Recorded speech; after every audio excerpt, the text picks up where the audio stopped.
you said you'd rather play Frogger than have sex. Oh yeah, well you have to know Frogger, you know, it's a game. It's an arcade game where a little frog has to go across the river. Yeah. And they have like little logs that he has to, and sometimes the log's a crocodile and tries to eat him. You're like totally into that? Yeah, well, I like a lot of things better than sex. I don't care for sex that much. See, that's the thing with me too, because I'm totally bored. I don't have any. What's the matter?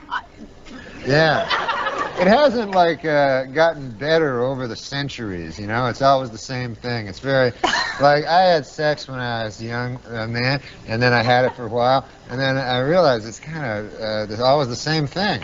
You know. There's only a few things you can do. You can go like this and then over, you know what I mean? You go, I'll do this for a while and then... Do you think that we're being drugged by the government to lose interest in sex?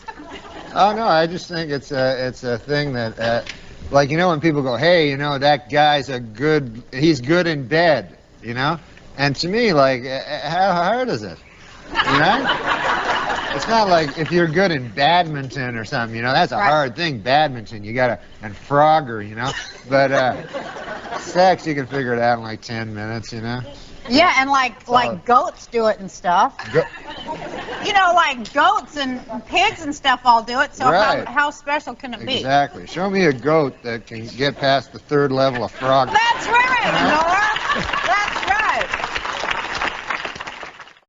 The writers write it, and then you say it. So then, if it's not funny, the audience hates you. You know. Right. That's exactly why you have to be so mean to writers. Right. Like the audience is going to watch the Roseanne show and go, "Oh, that dirty Bruce Rasmussen. He's not funny at all." Right? They don't get that. Yeah. The writers don't get that. It's your ass out there. They go like, "No, it is funny." I'd be like, "I don't think it's funny." Yeah. Well, I wrote it, and I say it's funny. Well, then you go out there and say it.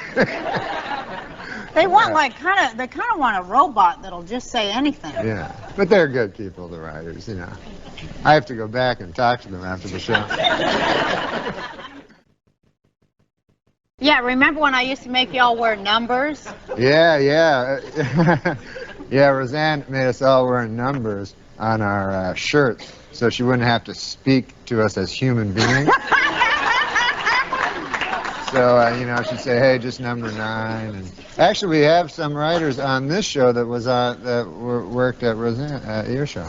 Yeah, so... We have 3 and 8. Are they any good? I remember those guys. Are they any good now? Oh, yeah, they're great. They're great. So... Yeah. I know that the guy that used to write the, what do you call it, in Hustler magazine... What? He used to write the jokes, the captions under the comics in Hustler magazine. Where is he? He's the one that created your show.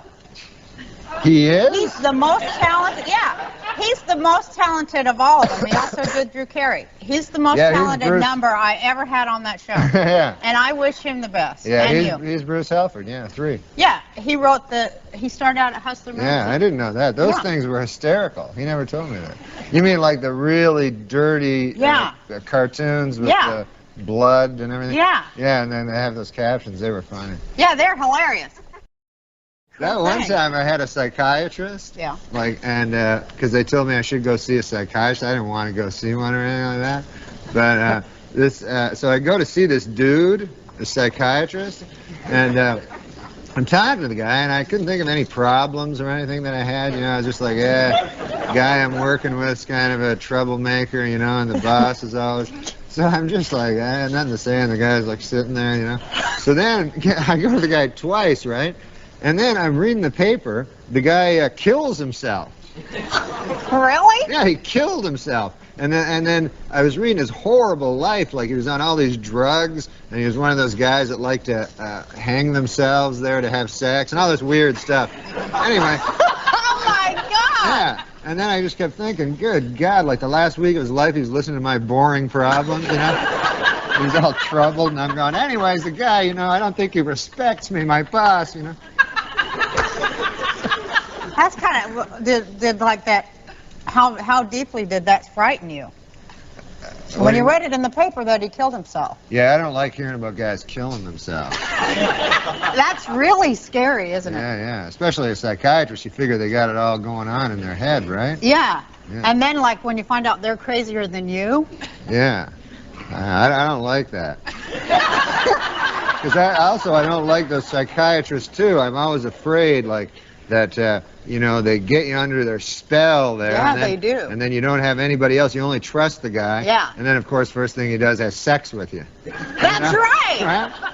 Yeah, the first, it's like a cult. It's a horrifying cult, I think. Same with hypnotists. Like, I always think if a hypnotist is going to hypnotize you, Yeah. he should say right before, I promise I will not have sex with you, you know, while you're Right. under. Because, you know, I want to give up smoking, but at the same time. I brought some pizza. Oh, boy. Oh, I love this pizza. Yeah, it's pizza. Very pizza. Oh, my God, look it. It's kosher pizza. It's so good, too. Because you're Jewish. That's right. I just want to be able to eat pepperoni that's made out of veal or something. I no. love that. You'll go to hell. What, if I eat pepperoni with pork? Yeah, because you're Jewish. Will that make me go to hell? Yeah, isn't that the whole idea? Go to hell? No, I'm Christian. I can eat any kind of pizza and not go to hell.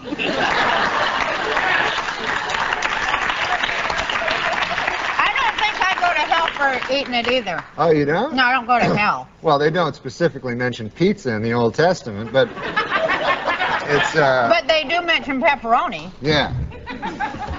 This pizza But here. it doesn't say you'll go to hell. It just says, you never know where, you know. You might want to avoid this piece. Actually has hooves on it. You don't want to eat that.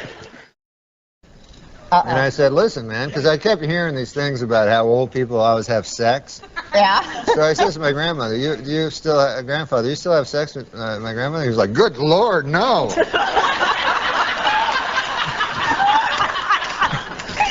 And then he was explaining it to me. He was like, because in his own head, he thinks he's like a young dude. Yeah. You know? And so he says, like, when you get old, it's not like all of a sudden your taste change where you go, hey, that wrinkly old lady looks good.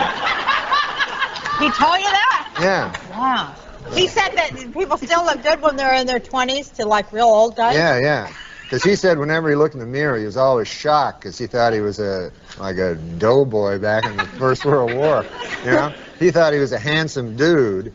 And even if he did know he was ugly, he still was not attracted to the old bags.